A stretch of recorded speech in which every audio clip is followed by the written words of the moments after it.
জয়গুৰু শংকৰ আজি সংলাপ প্ৰক্ষেপণ আজি ভাওনা সংলাপ প্ৰক্ষেপণ প্ৰতিযোগিতাত মই শ্ৰী শ্ৰী ৰাম পৰাজয় সীতাৰ পাতাল গমন নাটভাগীৰ সীতাৰ এটি চৰিত্ৰ সংলাপ প্ৰক্ষেপণ কৰিবলৈ লৈছো। শান্ত হোৱা মূঢ় জনগণ, জানকীৰ জয়ধ্বনিত নাই প্ৰয়োজন।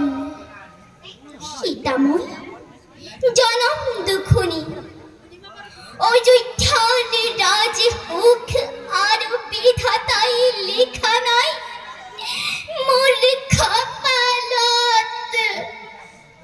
কোটি কোটি জনম তপস্যার ফলতে রাম হেন স্বামীর তলভিছিল ভাগ্যর বলত। কিন্তু মই কি অভাগিনী, মোর প্রতি হল বিধিবাম। স্বামীর লগতে গৈ 14 বছরে বনবাস ললো হীর পাতি। হরিণীলে লঙ্কার রাবণে প্রজার সন্তুষ্টির কারণে অগ্নি পরীক্ষা করে সমুদ্রের তীরতে রামে মুখ করিলে গ্রহণ। কিন্তু সীমানত হাই রামচন্দ্র নহলে সন্তুষ্ট।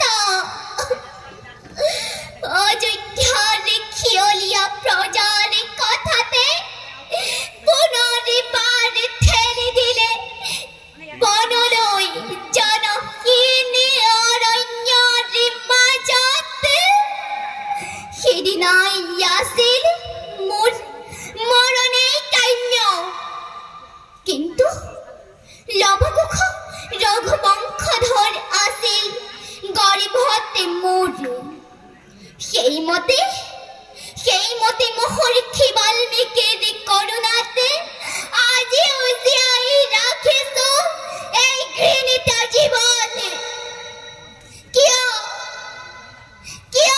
কিবা দুখ? কিয় হলা মোৰ প্ৰতি এনে নিৰ্মম বিদাঘক? সিংহকীয়া প্ৰজাৰ কথাকে বেদ বাণী বুলি ধৰি লৈ সঁচা বিচাৰ নকৰি বিচাৰ কিয় দিলে তেওঁ মোক যাবৰ যাতনা?